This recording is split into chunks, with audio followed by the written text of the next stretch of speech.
Economic sanction, অর্থনৈতিক ধস, টাকার মান কমতে থাকবে। কথাগুলো ভালো করে মনে রাখেন। টাকার মান কমতে থাকবে।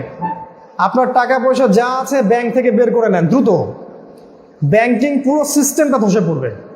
যতই এরা এই মিডিয়ার মধ্যে মানে আশার বাণী শোনাক না কেন, এগুলার ধোকায় পড়বেন না। পুরো ব্যাংকিং সিস্টেম IMF এর আন্ডারে যেটা আছে এটা ধসে পড়বে। যখন ব্যাংক ধসে পড়বে তখন টাকার মান কমে যাবে। তুরস্ক একবার বলেছিল যে আমরা অমুক আইনটা বাস্তবায়ন করতে চাই, সাথে সাথে তার 7 দিনের মধ্যে তুরস্কের টাকার মান 2000% কমে গেছে। 2000%। কে কমালো এটা? ওই জায়নিস্টটা কমিয়েছে। টাকার মান কমতে থাকবে, আপনার ব্যাংকিং সিস্টেমটা কলাপস করে যাবে। এইসব লেকচার শুনলে আমাকে রিমাইন্ডার নিতে পারে, এগুলো আপনি কেমন করে জানলেন? আমি কোনো রকম পলিটিক্যাল দলের কথা শুনে এগুলো বলছি না। আমার কাছে কোরআন আছে, তো আমার কাছে হাদিস আছে, আমার অন্য জায়গায় যাওয়ার দরকার নাই। তো কোরআন এবং হাদিস এবং সমসাময়িক বিশ্বের গ্লোবাল অ্যাফেয়ার্স যদি মিলাই, তাহলে আপনি দেখবেন এগুলো হতে যাচ্ছে সামনে। যারা বিশ্বাস করছে না এই কথাগুলো, ওদেরকে ওদের রাস্তায় আমি ছেড়ে দিয়েছি। তাদের জন্য আমার এতটুকু কথা, শুধু এতটুকু যে আপনারা ধৈর্য ধরেন, সামনে দেখতে পারবেন কি হচ্ছে। কারণ আমার তর্ক করে সময় নষ্ট করারও সময় নাই। ব্যাংকিং সিস্টেম পড়ে যাবে, টাকার মান পড়ে যাবে। আরও কি পড়ে যাবে? আপনার এই যে সম্পত্তিগুলো আছে, এগুলোকে দ্রুত আপনার উচিত হবে সোনা রূপায় কনভার্ট করে ফেলা। সোনা বা রূপা, অথবা জমি, অথবা ব্যবসা, অথবা গবাদি পশু, এগুলোতে কনভার্ট করেন দ্রুত। আর কি হতে পারে সামনে? পরিবেশটা এরকম থাকবে না। আল্লাহ পাক ধোঁয়া আসতেছে বলছেন, ধোঁয়া, দুখান। সামনে আসবে নিউক্লিয়ার যুদ্ধ। বিশ্বের পরাশক্তি যেগুলো আছে, এই চায়না, রাশিয়া, এই অ্যালায়েন্সের সাথে আমেরিকা, ন্যাটো এবং পশ্চিমা সভ্যতা, এদের মাঝে একটা কলিউশন হতে যাচ্ছে সামনে। এখানে মুসলিমরা কিন্তু কোনো রোল প্লে করছে না, আমরা না। এখানে চায়না, রাশিয়ার এই যে কন্টিনেন্টটা আছে, এদের অ্যালায়েন্স, এবং পশ্চিমা সভ্যতা আর ন্যাটো, এদের মাঝখানে মূলত হবে মালহামাটা, আমাদের সাথে হবে না। আমরা পরে এখানে ইনভলভ হব। যখন তাদের মাঝে কিছু শক্তি মুসলিমদেরকে আক্রমণ করবে, তখন মুসলিমরা অস্ত্র ধরবে। আমরা আগে অস্ত্র ধরবো না। এক পর্যায়ে যখন আমরা অস্ত্র ধরবো এবং মুসলিমদের নেতৃত্বের জন্য আল্লাহ পাক ইমামুল মাহদিকে পাঠাবেন, তখন খোরাসান থেকে বাহিনী যাবে জেরুজালেম বিজয় করতে। আল্লাহ রাসূল বলেছেন যে এমন কোনো শক্তি নেই যারা তাদেরকে আটকাতে পারবে। কোনো শক্তি পারবেন। লা তাযালু তাইফাতাম মিন উম্মতি যাহিরিনা আলাল হক। এটাকে আবার অনেকে অন্য অন্য জায়গায় মিলাইছেন। আমার মতে এরা খোরাসানের বাহিনী। আপনার মতো অন্য কিছু হতে পারে, আমার মতে এটা খোরাসানের বাহিনী। তাদেরকে আজ পর্যন্ত কেউ পরাজিত করতে পারেনি। এখন পর্যন্ত তারা আত্মসমর্পণ করেনি, হাঁটু করে দেয়নি। এটা সামনে হতে যাচ্ছে। তাদের হাতে আল্লাহ পাক জেরুজালেম বিজয় দিবেন। কিন্তু এই যে মালহামার কথা বলছি, এখানে আপনি বাঁচতে পারবেন কিনা সেটা চিন্তা করেন। এখানে প্রতিটা কান্ট্রি কোনো না কোনোভাবে ইনভলভ হয়েই যাবে, কেউ সরাসরি, কেউ পরোক্ষভাবে। বাংলাদেশ যদি ইনভলভ নাও হয়, তাকে অর্থনৈতিকভাবে চাপে ফেলা হবে এবং আপনি সাপ্লাই যেগুলো, সেগুলো বন্ধ হয়ে যাবে। আপনি ফ্রেশ এয়ার পাবেন না, আপনি ফ্রেশ খাবার পাবেন না। কি খাবেন, কি পরবেন, ওষুধ কোথা থেকে পাবেন, জলবায়ু, ফ্রেশ বাতাস কোথায় পাবেন, এগুলো চিন্তা করেন। আপনার মেয়ে কিভাবে বাঁচবে, আপনার মা বোনকে কোথায় নিয়ে যাবেন, চিন্তা করেন। এগুলো সামনে হতে যাচ্ছে, এই কলিউশনগুলো হবে সামনে। আরও আছে যেটা আমরা এখনো দেখছি না এবং ওয়ার্ল্ডের দিকে যাচ্ছে। সেটা হলো যে এটা 1-2 বছরের মধ্যে শেষ হয়ে যাবে না, এটা 7 থেকে 10 বছর ব্যাপী এই গেরিলা ওয়ারগুলো হতে থাকবে। বিশ্ব আর আগের অবস্থায় ফিরবে না। এই যে সায়েন্টিফিক টেকনোলজি দেখছেন, এটা কোলাপস করে যাবে। আপনি ইন্টারনেট পাবেন না, ইলেকট্রিসিটি পাবেন না, কিছুই পাবেন না। আবার ওই প্রাচীন ঘোড়া, ঢাল তলোয়ারে চলে আসতে হবে। ওই প্রাচীন কৃষিভিত্তিক অর্থনীতি সব ওইখানে যাচ্ছে আবার ঘুরে ফিরে। আর আমি প্রথম ব্যক্তি নই যে এই কথাগুলো আমি বলছি, এই কথাগুলো অনেক স্কলারই বলেন এখন। তো এই সিচুয়েশন সামনে আসতে যাচ্ছে, পরিস্থিতি ভালো নয়। আমি ভয় দেখানোর জন্য কথাগুলো বলিনি, বরং আমি নিজের জন্য যা পছন্দ করি, আপনাদের জন্য তাই পছন্দ করি বলেই কথাটা বলেছি। এবং আমি আহ্বান জানাবো, আপনারা প্রত্যেকেই কোরআন সুন্নাহকে পড়াশোনা করে, গবেষণা করে, গ্লোবাল অ্যাফেয়ার্সের সাথে মিলিয়ে ঠান্ডা মাথায় ভাবতে থাকেন যে আসলে কি হচ্ছে বিশ্বে, কি হতে পারে। তারপর নিজেরাই বুঝতে পারবেন যে কি করণীয়। আমি কয়েকটা করণীয় কিন্তু বলেছি, আমি আর 5 মিনিটের মধ্যে শেষ করছি। করণীয় কয়েকটা পয়েন্ট। নাম্বার 1,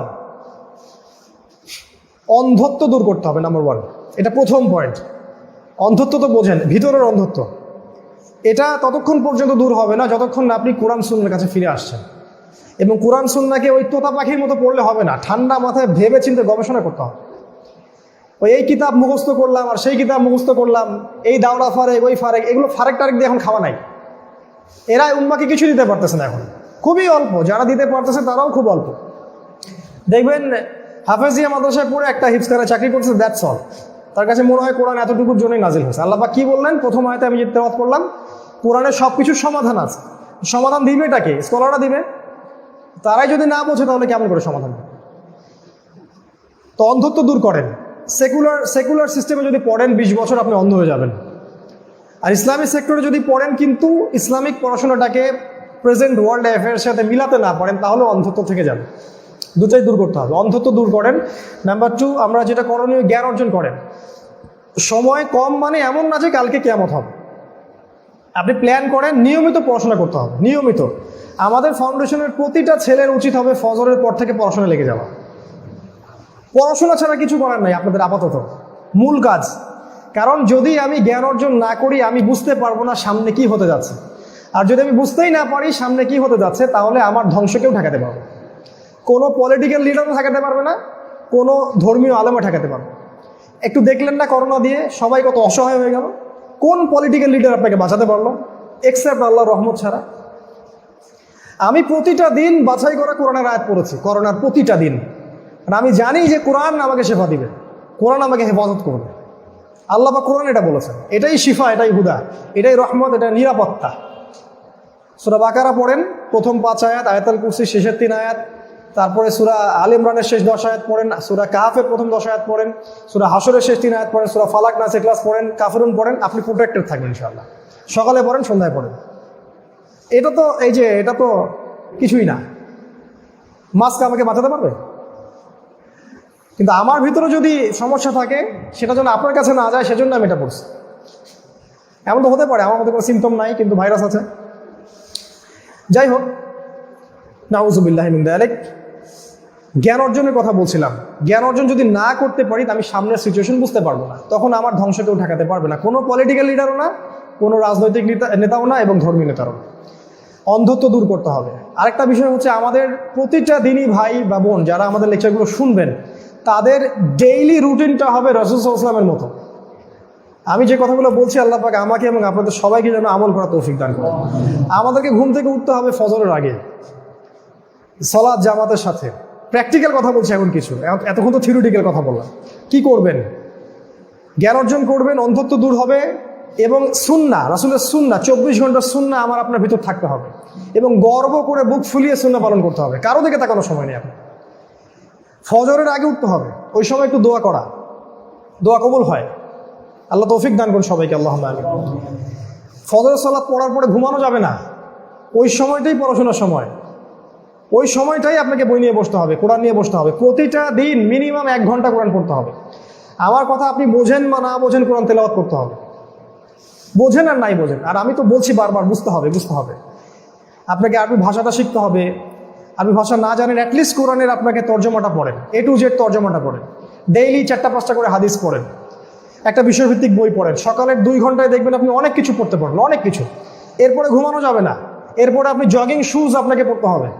শুজ পরে রাস্তায় চলে যান বা আপনি মাঠে চলে যান, আপনি দৌড়ান, মিনিমাম 4 পাক 5 পাক দৌড়ান, আপনার স্ট্যামিনার বাড়বে। তারপরে আপনাকে ফিজিক্যাল এক্সারসাইজ করতে হবে প্রতিটা দিন, একদিনও বাদ দেওয়া যাবে না, একদিনও বাদ দেওয়া যাবে না। আপনাকে প্রতিটা দিন ব্যায়াম করতে হবে। যদি জিম করতে পারেন খুব ভালো হয়, যদি না করতে পারেন বাসায় পুরো ফুল বডি ওয়ার্কআউট করতে হবে। ফুল বডি ওয়ার্কআউট করবেন, আপনার ফিজিক্যাল, আপনার গ্রোথটা ভালো হবে, আপনি সুস্থ থাকবেন।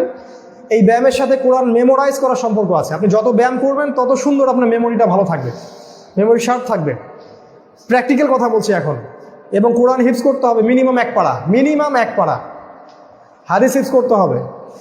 আরও আছে খাবারের ব্যাপার, এমন কোনো খাবার পেটে ঢুকাবেন না যেটা হারাম খাদ্য দিয়ে তৈরি, হারাম উৎস থেকে আসছে। একটা দিনী ভাইয়ের বাসায় বেড়াতে গেছেন, তার জানতে পারলেন তার এই টাকার মধ্যে সুদ আছে, বাদ, খাবার ওটা তো সরাই দিতে হবে, খাওয়া যাবে না।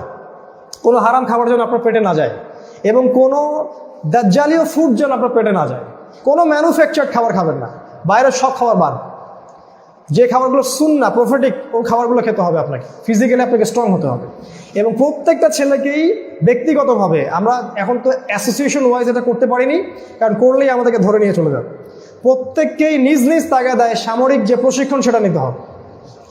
এটা ইউটিউবে পাবেন, ইউটিউবে গেলে দেখবেন সামরিক অনেক প্রশিক্ষণ, অনেক ব্যায়াম আছে, কিভাবে আপনি ফিজিক্যালি ফিট থাকবেন, কেমন করে আপনি পুশ আপ দিবেন, ওদের ট্রেনিং আছে। তো এগুলো এখন অ্যাভেলেবল, এগুলো আপনাকে নিতে হবে, কারণ যে কোনো সময় আপনাকে আল্লাহর পথে আসতে হতে পারে। তখন আপনি কি ওই সময় আবার প্রশিক্ষণ নেবেন? এখন থেকে প্রস্তুত হন। আমাদের যে ভাইরা গ্রাম থেকে আসে, আমি তাদের প্রতি ঈর্ষা করি। তারা অনেক ফ্রেশ জায়গায় থাকে, ওখানে যে ফ্রেশ বাতাস, ফ্রেশ খাবার, এগুলো আপনাদেরকে অনেক উপকার করবে। কখনো ভুলেও শহরে আসবেন না। আমরা চেষ্টা করছি কত দ্রুত এখান থেকে পালানোর চেষ্টা করতেছি, কত দ্রুত এখান থেকে পালানো যায়। এছাড়া কোনো হারাম রিজিকের সাথে আমাদেরকে জড়ানো যাবে না, প্র্যাকটিক্যাল কথা বলছি। এরপর আমাদের ফ্যামিলি ইমিডিয়েটলি বিয়ে করতে হবে, যাদের বিয়ের সামর্থ্য আছে ইমিডিয়েটলি, যাদের একাধিক করার সামর্থ্য আছে একাধিক করতে হবে।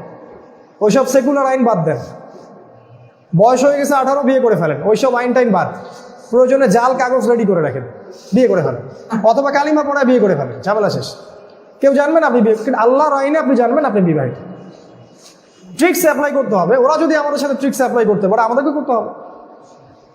ফালতু জিনিস। আমার বোনের বয়স 17 বছর হলে বিয়ে করতে পারবে না, অথচ একটা 17 বছরের মেয়ে, সে জন্মদানে সক্ষম, সন্তান জন্মদানে সক্ষম। আল্লাহ পাক বলেছেন কোরআনে, হায়েজ হলেই মেয়ের বিয়ে করতে পারবে, এবং সে রুষ্ট হবে। রুষ্ট মানে আকল, সে ভালো মন্দ বোঝে, বিয়ে করতে পারবে।